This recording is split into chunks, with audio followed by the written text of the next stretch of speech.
Second Life bloggers, if we can even call them that, are debating their worth, all because of one misinterpreted statistic of $80 million. Are free items enough, or should content creators be paid real cash? Let's break down this virtual economy controversy and see what's really going on. There's a heated debate brewing in the Second Life community, and it all kicked off because of a single jaw-dropping statistic. Linden Lab was reported paying out over $80 million to creators in 2023. Now, that's a number that's turning heads and raising eyebrows across the grid. But before you start planning your virtual mansion or booking a trip to the virtual French Riviera, let's dive into what this figure really means and why it's causing such a stir. What's happening is that some people are seeing this huge sum and jumping to conclusions. They're thinking, wow, if creators are earning this much money, surely Second Life bloggers should be getting paid actual cash instead of just receiving free items. It sparked this whole controversy about whether bloggers should be compensated differently. It reminds me of the passionate discussions we used to have back in my old neighborhood in Brisbane about the value of creative work. Whether it was local artists or small business owners, everyone had strong opinions about fair compensation. This debate in Second Life feels just as heated and divided. But let's take a step back for a moment.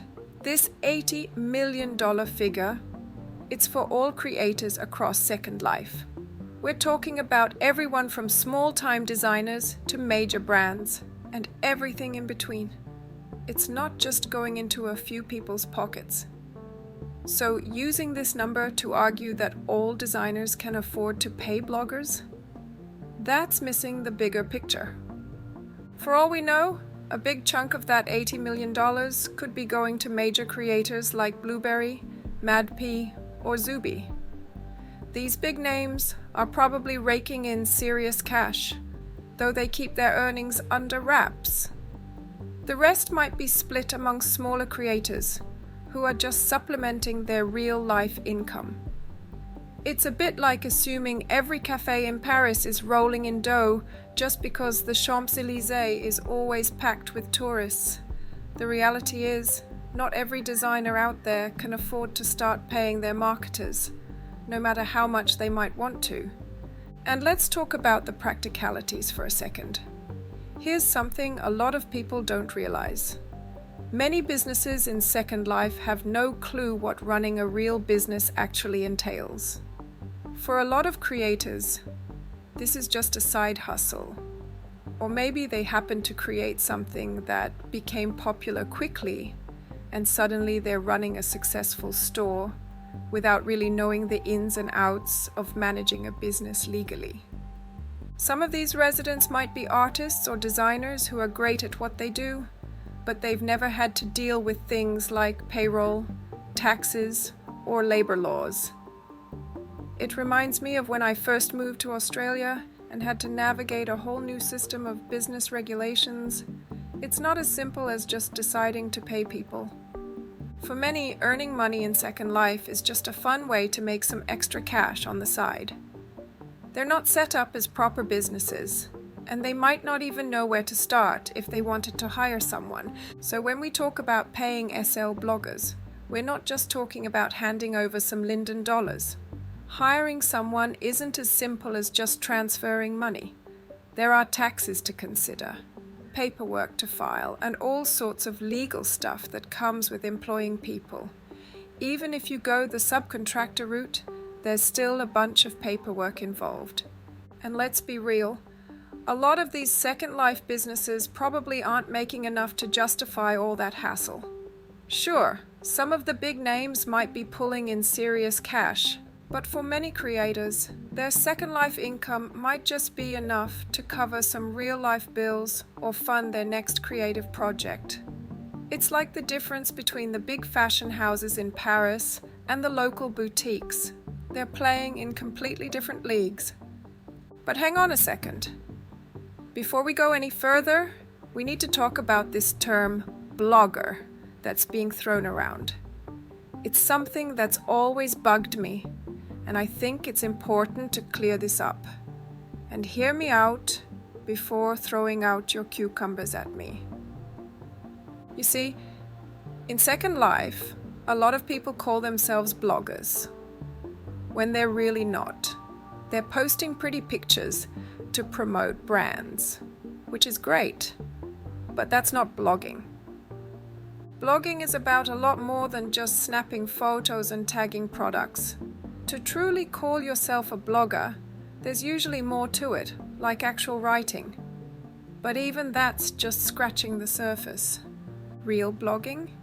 It's about connecting with your audience through writing and giving them real value, not just visuals. And let me tell you, it's a whole lot of work. We're talking research, and I mean deep, thorough research to make sure you're providing accurate, valuable information.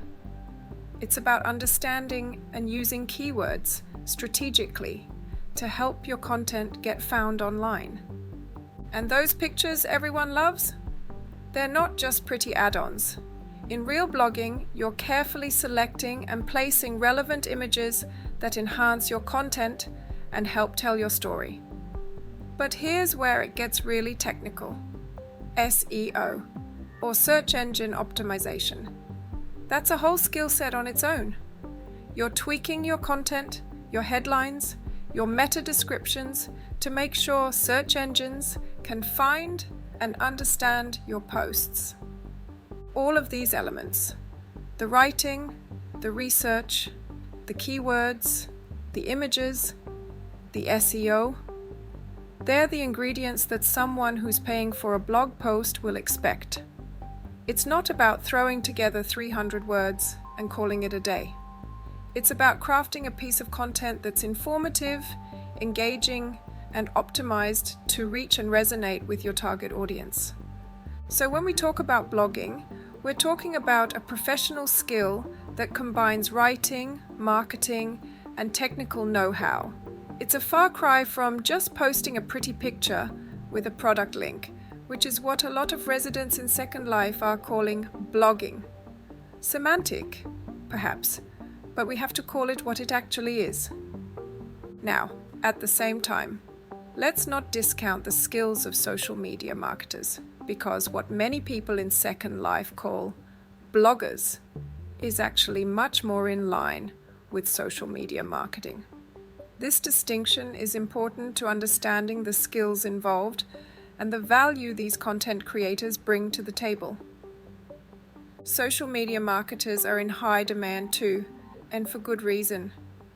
When you're creating visual content, it's not just about snapping a pretty picture. It needs to be appealing, eye-catching, and tailored to the platform you're using. You've got to build a following, which is no small feat. And let me tell you, understanding the algorithms of each social media platform, that's a whole science in itself. These people are constantly adapting to changes in platform policies, figuring out the best times to post, and creating content that encourages engagement. It's a valuable skill set, one that can absolutely be rewarded with money in the real world. Companies are always on the lookout for people who can effectively promote their products on social media. Now, if you feel like you're more than just a SL blogger, that's a different story. Let me use myself as an example. I write long, detailed blog posts about various topics or product service reviews. These can take hours, sometimes even weeks, to put together. It's not just a quick throw another shrimp on the Barbie kind of job, you know? While I can get commissioned for specific writing projects, a lot of what I do in Second Life is driven by passion. I invest my free time into it because I genuinely love this virtual world and its community. But it's important to understand that my time isn't free. I'm a professional writer, and in most cases, I expect compensation for my work. It's just that with Second Life, I often choose to write without direct payment because I'm so passionate about the platform and the topics I cover. It's my way of giving back to the community, like how we pitch in for a neighbor's sausage sizzle back home. There are times when I approach creators or brands about a topic that interests me. In these cases, they might provide me with their product to help me write about the subject. This allows me to dive deep into the topic and provide an honest, thorough review or analysis. But as a writer, you generally expect to be paid for your time and expertise. After all, a good critique is as valuable as a vintage bottle of Burgundy. It gets better with time and attention. When I write something exclusive for a product or brand, I charge for it. My time is valuable, and with the myriad of commitments vying for my attention, it's only fair that I'm compensated for my professional services. Between managing my real-life responsibilities, keeping up with the ever-changing Second Life landscape, and balancing my creative pursuits, my schedule is as packed as a kangaroo's pouch. Let's delve into some concrete figures for a second. Keep in mind these are averages, as they can vary significantly from business to business. In the real world, bloggers get paid pretty decent money for sponsored posts. We're talking anywhere from $100 to $500 for beginners or small blogs. Mid-sized blogs that get around 10,000 to 50,000 monthly visitors, they're looking at $500 to $1,000 per post. And if you've got a large blog with over 50,000 monthly visitors, you could be raking in 1,000 to 5,000 or more for a single post. Influencers or blogs with really high traffic, they might even see $5,000 to $10,000 or more per post. That's some serious cash. It's like the difference between a small cafe in a quiet Sydney suburb and a bustling restaurant in the heart of the city. The potential earnings are worlds apart. But it doesn't mean all SL bloggers should automatically get paid, especially not at those rates. As I mentioned before, unless you get lucky enough to blog for a top creator who can afford to have you on their payroll, it's pretty unrealistic to expect payment, especially if you're just starting out. The Second Life economy is its own beast, and it's not really comparable to real-world blogging in terms of monetization. But while these skills are definitely valuable, the opportunities to monetize them within Second Life are pretty limited.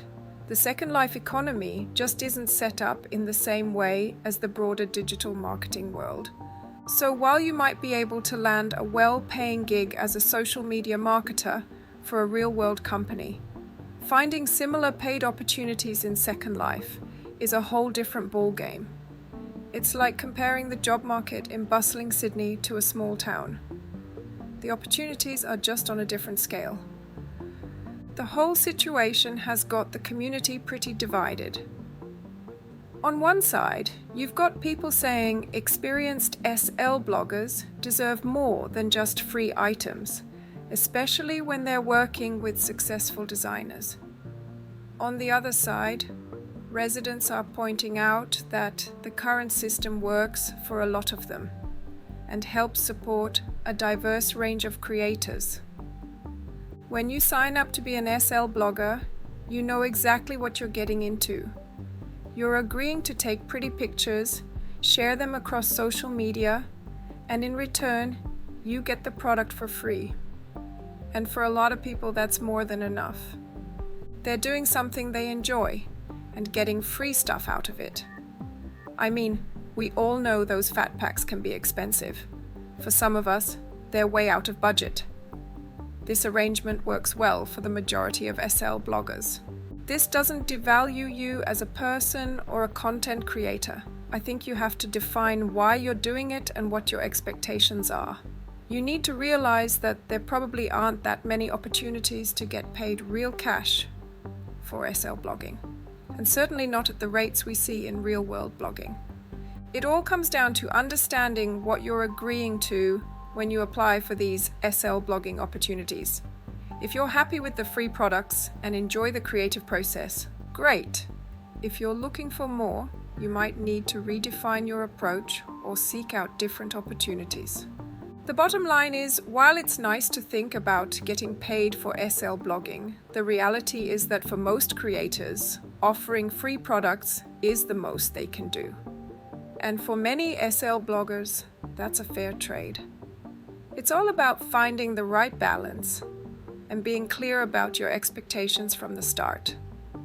So, whether you're a blogger or a social media marketer, you've got valuable skills.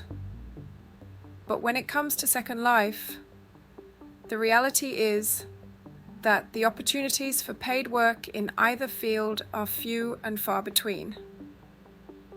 It doesn't mean your skills aren't valuable. They absolutely are. It's just that the Second Life economy operates differently. And that's something we all need to keep in mind when we're having this debate about compensation. You know, all this talk about making money in Second Life reminds me of something. Do you remember that video I made called Exposing the Lies about making money on Second Life?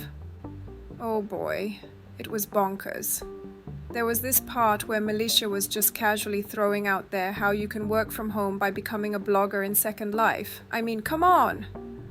What a total joke, right? It's like, sure, let me just quit my day job and start posting pictures of my avatar in fancy digital clothes. I'll be rolling in the dough in no time. As if it's that easy. This is exactly the kind of misinformation that gets people's hopes up unrealistically.